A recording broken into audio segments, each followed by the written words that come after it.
हैं। माइनिंग क्या सरल भाषा में आप समझा सकते हैं ये क्या होता है? मुझे भी नहीं समझ में आता। मुझे लगता है बहुत सारे लोगों को नहीं समझ में आता होगा जी। कई बार मैंने पढ़ा, कोशिश की, थोड़ा बहुत मुझे समझ है, लेकिन सरल भाषा में माइनिंग क्या है? माइनिंग बेसिकली आप जैसे हम समझते हैं, क्योंकि हम बैंकिंग यूज करते हैं, हम ठीक है, हम INR में ट्रांजेक्शन करते हैं। आज मुझे आपको पैसा ट्रांसफर करना है। अब मैंने आपको बोला कि मैंने आपको 100 रुपए ट्रांसफर कर दिया है, ठीक है। अब वो 100 रुपए मैंने आपको ट्रांसफर की, इसको वेरीफाई कौन करता है?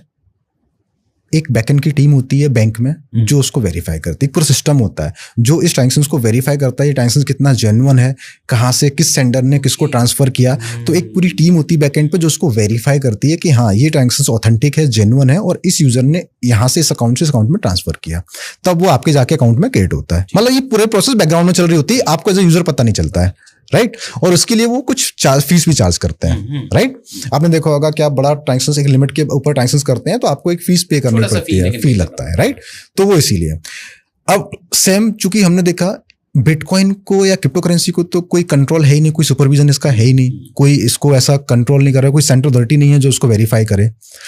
तो अब बिटकॉइन मैंने आपको कोई बिटकॉइन मैं आपको मेरे वॉलेट से आपके वॉलेट में ट्रांसफर कर रहा हूं, तो इसको कौन वेरीफाई करता है? इसको वेरीफाई करने के लिए जो इस बिटकॉइन के ऑपरेटर हैं, जो इस बिटकॉइन के यूजर, हम एज ए यूजर समझ लेते हैं कि वो एज ए उसको माइनर बोला जाता है, ये उस ट्रांजेक्शंस को वेरीफाई करने का काम करते हैं कि ये जो ट्रांजेक्शंस है वो लीजिट ट्रांजेक्शंस है, किसने किसको कितना ट्रांसफर किया, वो सारे डेटा को वेरीफाई करते हैं। और जब ये मल्टीपल लोगों का कंफर्मेशन मिल जाता है तब वो ट्रांजेक्शंस मेरे अकाउंट से आपके वॉलेट में ट्रांसफर होता है। तो ये जो वेरिफिकेशन की प्रोसेस है इसको माइनिंग बोला जाता है। और माइनिंग करने का एडवांटेज ये मिलता है कि अगर आप माइन करते हो तो आपको जो भी बीच का ट्रांजेक्शन फीस लग रही है वो फीस उनको डिस्ट्रीब्यूट किया जाता है एज ए रिवॉर्ड। भूटान के पास मतलब इतनी बड़ी होल्डिंग हो गई, राइट। क्या बात है। क्योंकि भूटान के पास हाइड्रो पावर का यूज करके, क्योंकि जब आप बिटकॉइन माइनिंग करते हो तो आपको एक कंप्यूटेशनल पावर लगाना पड़ता है, तो कंप्यूटेशनल पावर के लिए आपको इलेक्ट्रिसिटी कंजम्पशन होता है, ठीक है, वो आपको कॉस्ट पड़ता है। तो हाइड्रो पावर है तो उसका यूज करके वो कम कॉस्ट में और एक बड़ी मात्रा में माइनिंग करके बिटकॉइन जनरेट कर रहे हैं और एक बड़ी होल्डिंग स्टोर कर रहे हैं। और देखना आने वाले समय में सबसे ज्यादा कंट्री वही लीड करेगा जो बिटकॉइन सबसे ज्यादा होल्ड करेगा।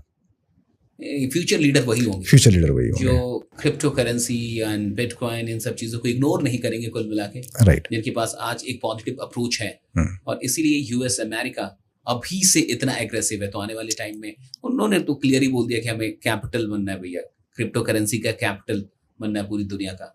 This is amazing.